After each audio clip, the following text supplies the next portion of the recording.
अभी मेरी voice Audible है, ठीक से आ रही है? अभी तो ओके। तो मैं आपको बता रही थी कि अगर आपने मेरे साथ बनाओगे, कुछ भी ड्रॉ करोगे, तो उसकी मुझे डायरेक्ट आप इमेज भेजना, जो भी ट्राई करेगा। बाकी मुझे तो लगता है सब देखने के लिए ही बैठे होंगे। तो सबसे पहले मैं बताऊंगी आपको शेडिंग के बारे में।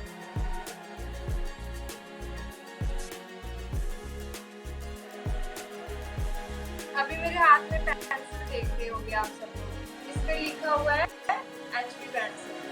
एचबी का मतलब क्या होता है, किसी को पता है एचबी का मतलब क्या होता है?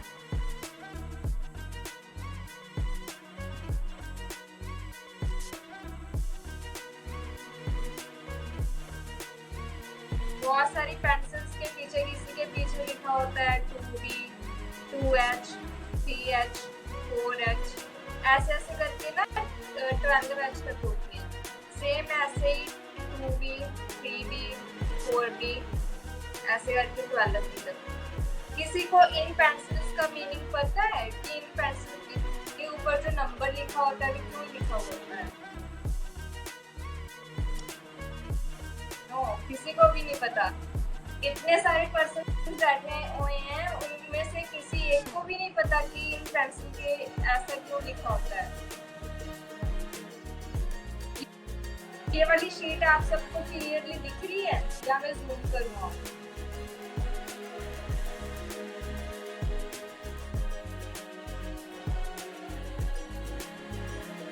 बताओ। हाँ जी बताओ सुमन, ये क्या होता है? 2B है ना, 2H, 3H। सिंपल HB का मतलब ही बता दो, किसी को पता होगा, बिकॉज ये बेसिक है। बहुत सारे पर्सन स्टार्टिंग तो कर देते हैं कि हाँ हमें आर्टिस्ट बनना है, बट उनको ये बेसिक सी चीजें नहीं पता होता। हार्ड और ब्लैक, ओके गुड। अभी मैं आपको बताती हूँ। H का मतलब होता है हार्ड, आपने सही बोला सुमन। B का मतलब होता है ब्लैक और गोल्ड। अभी जो भी पेंसिल होगी, 2H पेंसिल है, 3H है, 4H है, जिस पेंसिल के नीचे नंबर के साथ है ना 2H, 3H, जैसे जैसे ये नंबर बढ़ता जाएगा,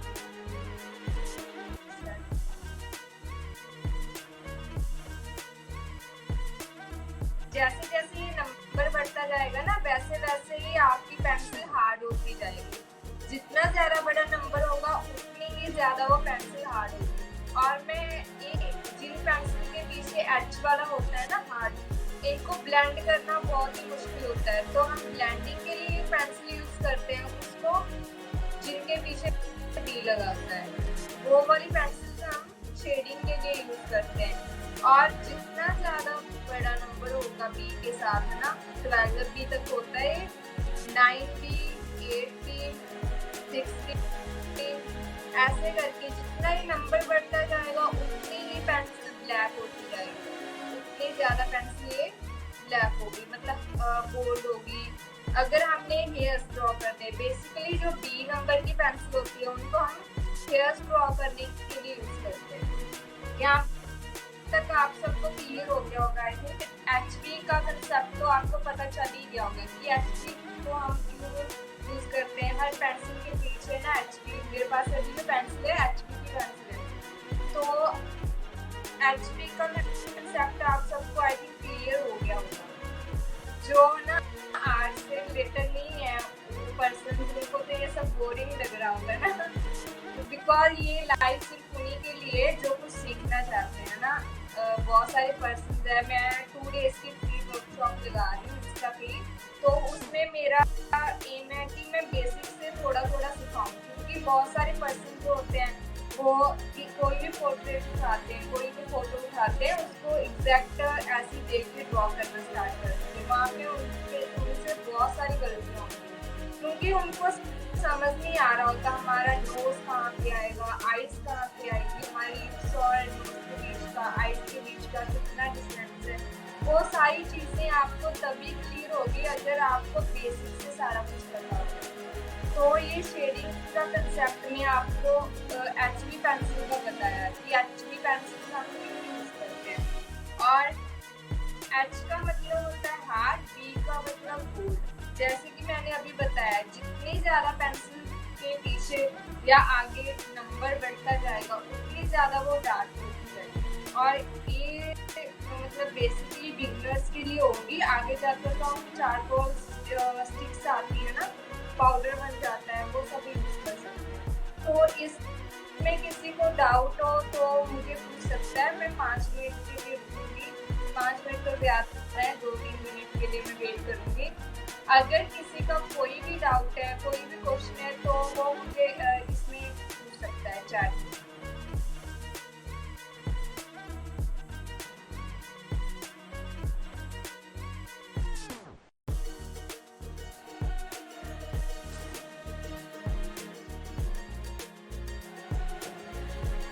किसी का कोई भी क्वेश्चन नहीं है?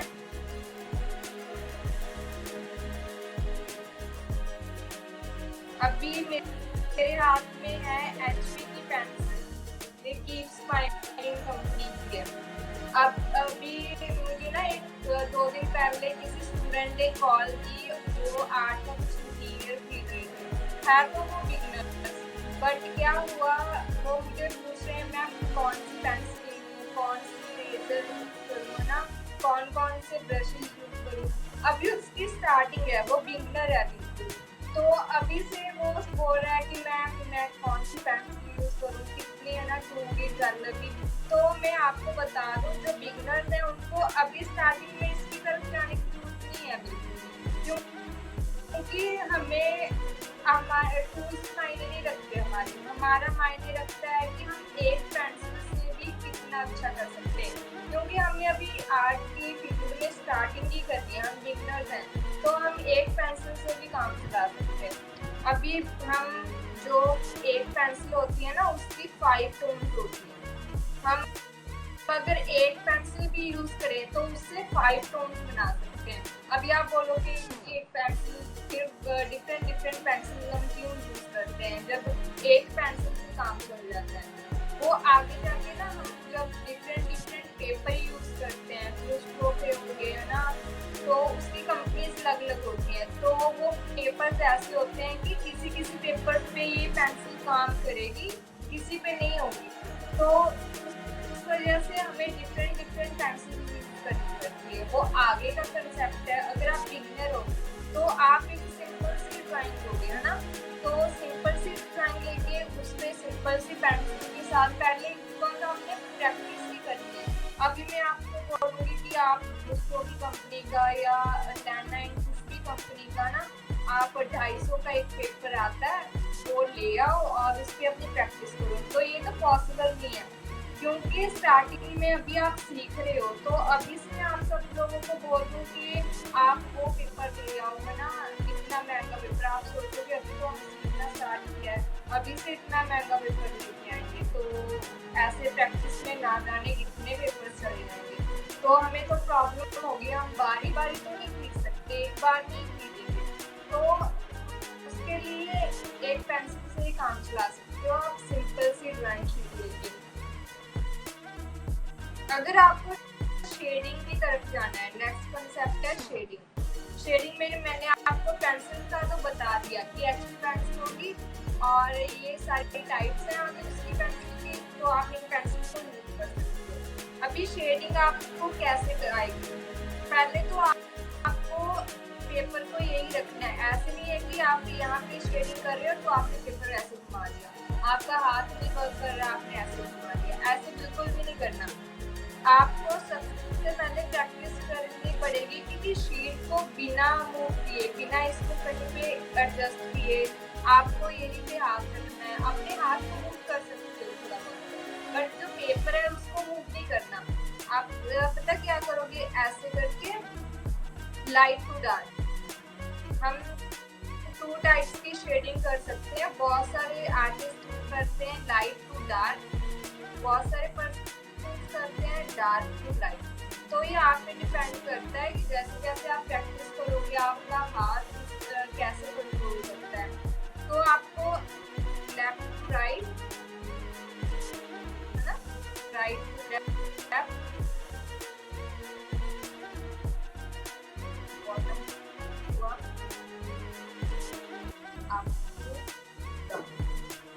ऐसे करके आपको सारी की सारी शेडिंग आनी चाहिए। बेसिकली शेडिंग की जो डेफिनेशन होती है वो पता क्या होती है? आपको शेडिंग करनी है तो आपको सभी डायरेक्शन में शेडिंग आनी चाहिए। तो शेडिंग का मतलब होता है कि हमें लाइट टू डार्क जाना है या डार्क टू लाइट जाना है, इसका कंसेप्ट तो छोड़ो। शेडिंग का बेसिक अगर आपको सिंपल सा फंडा बताऊं, शेडिंग का मतलब होता है कि हमने एक टोन से दूसरी टोन में चले जाना है धीरे धीरे करके और हमें पता भी ना चले। जैसे कि यहाँ पे मैं डार्क से लाइट टोन में जाऊँ धीरे धीरे,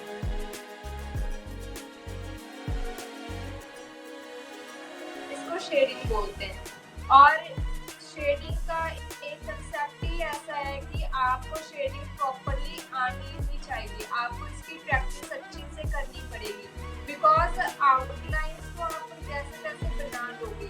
अगर आप आर्ट की फील्ड में है ना तो आपको फेस ड्रॉ करना है, यहाँ पे आपको हाईलाइट्स डालनी है ना, और लिप्स पे शेडिंग करनी है, ये वाला पोर्शन है, इसको आप ऐसे खाली तो नहीं छोड़ सकते। तो इसके लिए आपको शेडिंग प्रॉपर आनी चाहिए कि यहाँ पे इस पार्ट पे कैसे शेडिंग होगी, यहाँ पे कैसे शेडिंग होगी, तो वो सारी चीजें आपको आनी चाहिए। इसके लिए शेडिंग आपके लिए सीखना बहुत ही जरूरी है। ये फर्स्ट पॉइंट हो गया। सेकंड पॉइंट में आपको समझा रही हूँ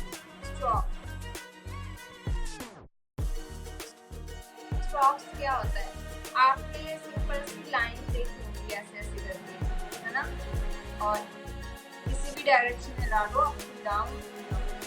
अगर कोई भी ड्राइंग है, शेडिंग भी स्ट्रोक्स ही होती है, इसमें हमने स्ट्रोक्स ही लगाई है यहाँ से ऐसे क्लोज करके। तो आपको स्ट्रोक्स अच्छे से लगानी आनी चाहिए, बिकॉज स्ट्रोक्स से पे ही हमारा सारा का सारा पोर्ट्रेट ड्राइंग होगी, कुछ भी हो गया। अगर आउटलाइन बनानी है, मैं आपको सिंपल सी फिगर बना के दिखाऊंगी। फर्स्ट को मैंने सर्कल बनाया। आप मुझे ये बताओ कि ये वाला बनाना इजी है या फिर ये इसको ऐसे करके ऐसे। आई थिंक ये वाली फॉर्म ज्यादा ठीक से बन जाएगी अच्छे से। अगर ऐसे करना चाहो ऐसे बना सकते हो आपको, तो ये वाली थोड़ी डिफिकल्ट होगी। अगर मैं आपको बोलूँ एग्जैक्ट ऐसे बनाओ तो आप नहीं बना पाओगे।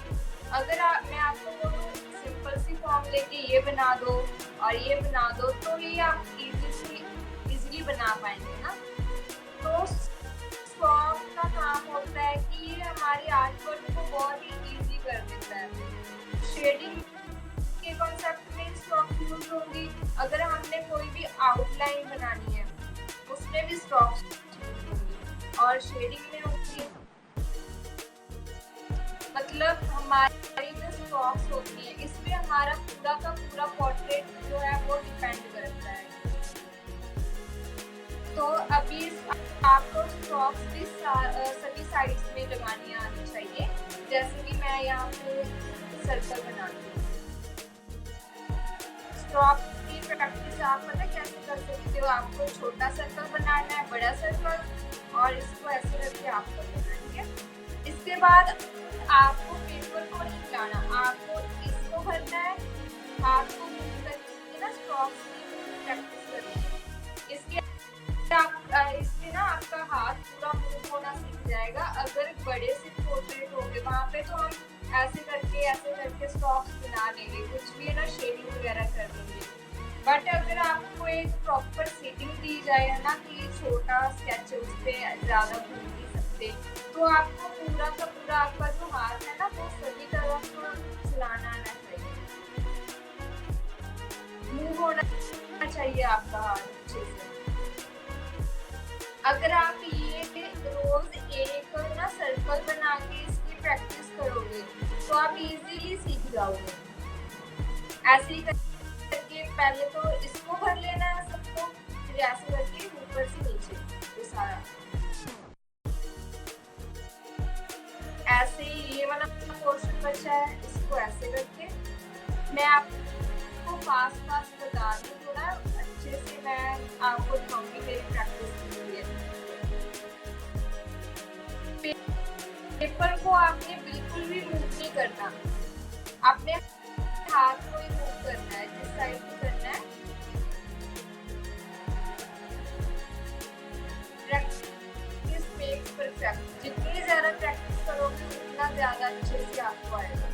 ऐसे करके आपने इधर से भी कर लेना है और इधर से। तो ये वाली जो प्रैक्टिस है ना, ये आपकी स्ट्रोक्स लगाने की और हाथ की मूवमेंट को अच्छे से ये आपका फिक्स कर देगी। आपको आगे जाके कोई भी प्रॉब्लम नहीं होगी, आप इजीली ये बना सकते हो।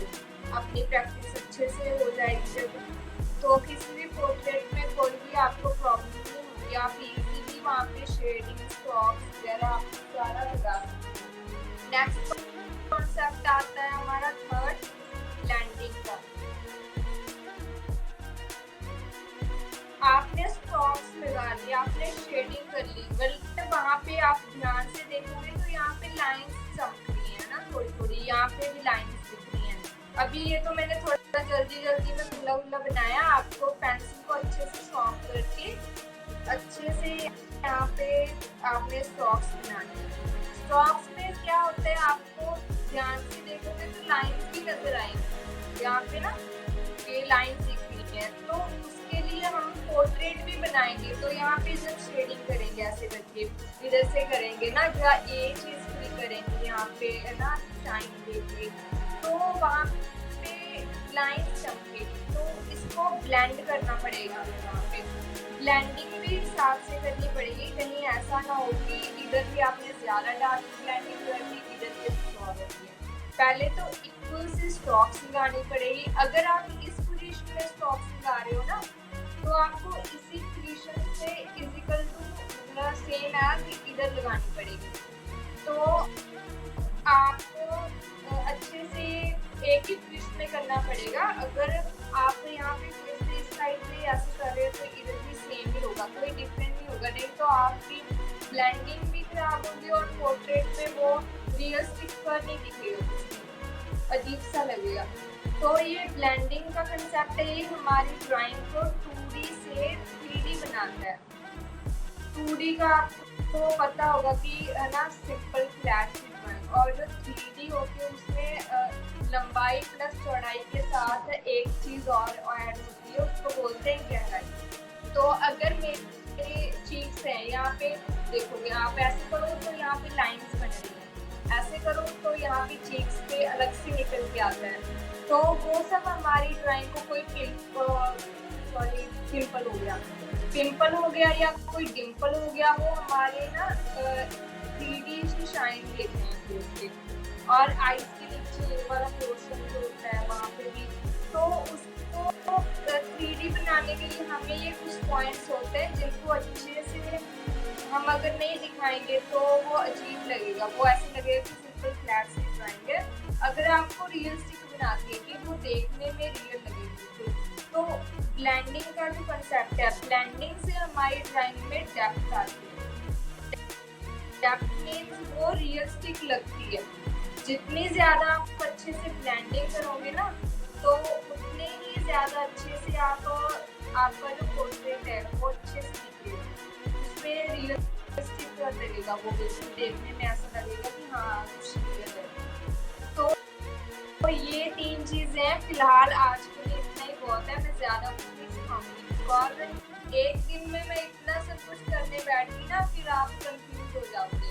पहले तो जल्दी जल्दी आर्ट ऐसी चीज है कि आप 1 हफ्ते में 2 हफ्ते में इतनी जल्दी तो नहीं सीख पाओगे, क्योंकि बेसिक से को क्लियर करने के लिए, प्रैक्टिस करने के लिए भी बहुत टाइम लगता है। अगर मैं आपको बोलूँगी कि आप मेरे 5 दिन की क्लास लगाओ, आप बड़े आर्टिस्ट, वो बात अलग है कि आप 10 दिन रात इसको देंगे तो शायद क्या पता बन भी जाए।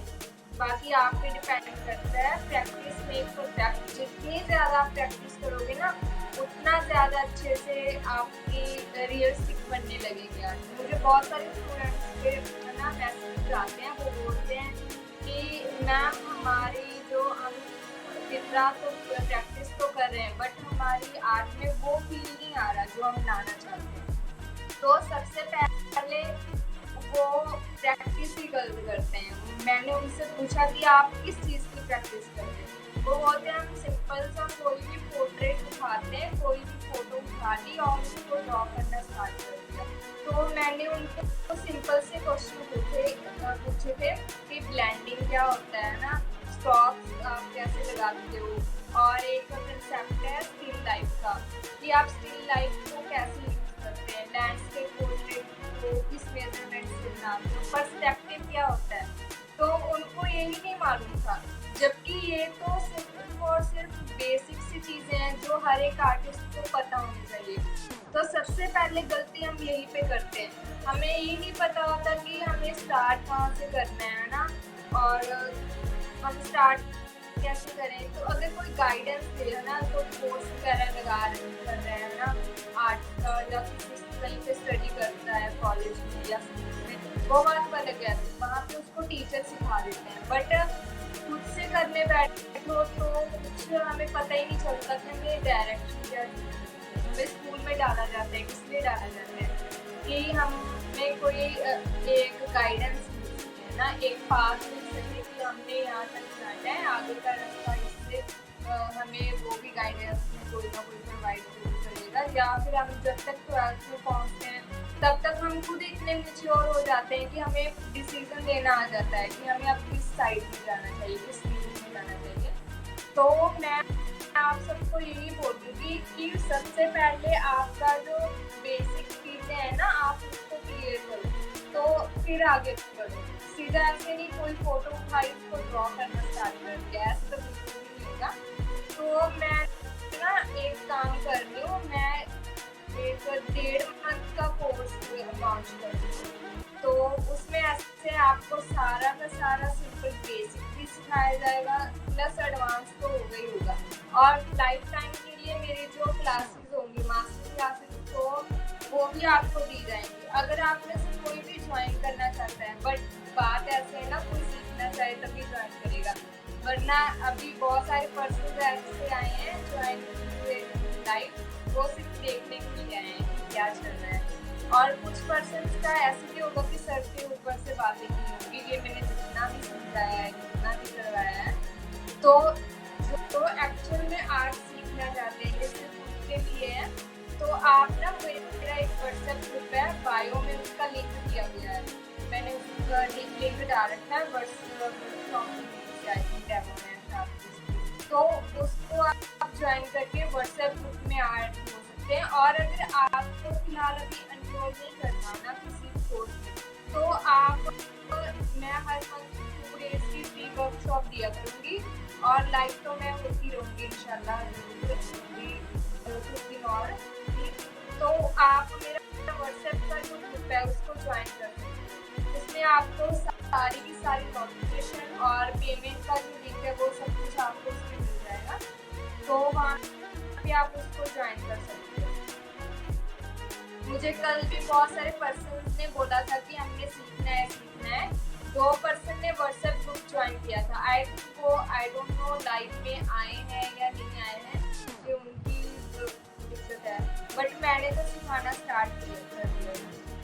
तो आपको अगर फ्री वर्कशॉप भी लगानी है, हर मंथ 2 डेज की फ्री वर्कशॉप को रना करेंगी, तो आप उसको जरूर ज्वाइन करना जो सीखना चाहते हैं। मैं उससे बोल रही हूँ, नहीं एक लोग तो ऐसे बोलेंगे, ऐसे बोली जाएगी। ये सिर्फ जो आर्ट की फील्ड में वर्क करना चाहते हैं ना, आप ना आर्टिस्ट बनना चाहते हैं उनके लिए। तो अभी आप सब में से अगर किसी का कोई भी क्वेश्चन है, कोई भी डाउट है, तो वो मुझसे क्लियर कर सकता है। अभी मैं यहाँ पे 10-15 मिनट और बैठूंगी, किसी को कुछ भी पूछना हो तो वो मुझे यहाँ पे चैट में भेज सकता है। काम तो हमारा हो गया, बातें करेंगे बैठ के। 10 मिनट ही लग जाना, और भी काम करते हैं।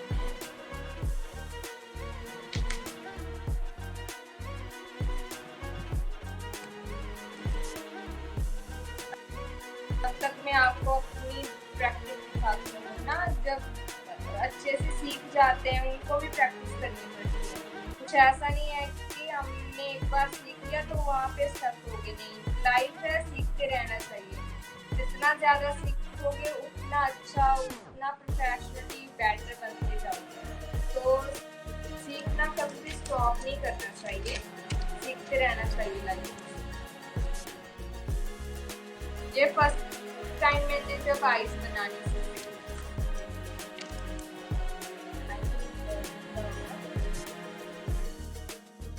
एग्स की ग्राइंड तो आगे परफेक्ट आई बनाने में मुझे बहुत ज़्यादा टाइम लग गया।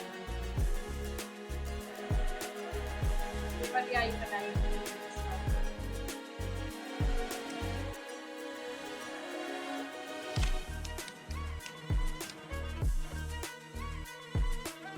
आपको बोल रही थी ना स्टॉक की, अभी ये थोड़ी सी गंदी हो गई है क्योंकि पेंसिल है शरीर खराब होती है।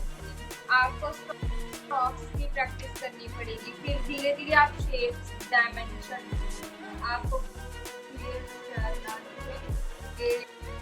आपको क्यूब ट्रायंगल ये सारी चीजें आपको आगे जाके आएंगी। डे 1 से लेकर डे 5 तक पूरा ब्लेंडिंग का प्रैक्टिस है।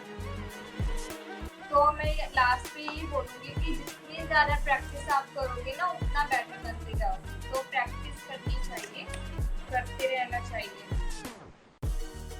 किसी का कोई भी क्वेश्चन हो, कोई भी बात करनी हो तो वो मुझे बता सकता है, मैं बैठ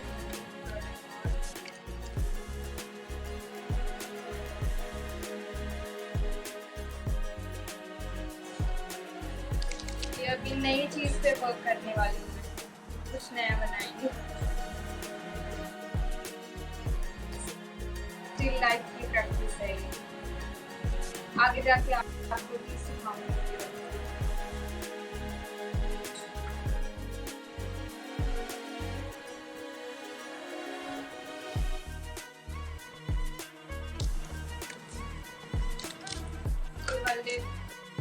ड्राइंग के डीपी पोर्ट्रेट्स हैं जो आजकल मैं अपलोड कर रही हूँ अपने पेज पे, तो रोज एक का ही बनाती हूँ। बहुत सारे पर्सन बोलते हैं हमारा बना देते हैं, हमारा बना। तो मैंने उनको कल भी बोला लाइव में कि ऐसे नहीं है कि मैं एक दिन में बनाती हूँ, एक दिन में एक ही बनाती हूँ, सिर्फ एक, क्योंकि मुझे वो अपलोड भी करना पड़ता है। इस वजह से मैं एक लाइव कर रही हूँ बस।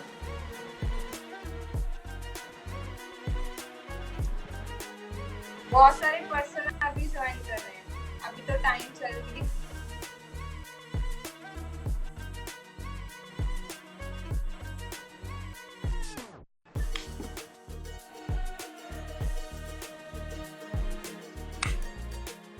अभी तो मेरे जाने का टाइम हो गया, आप सब लोग भी आ रहे हो।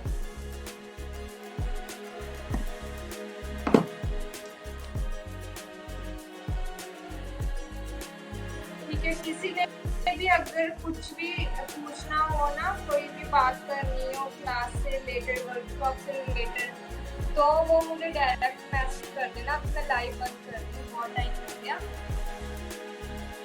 तो ठीक है, कल को मिलते हैं, बाय बाय, अल्लाह हाफिज़।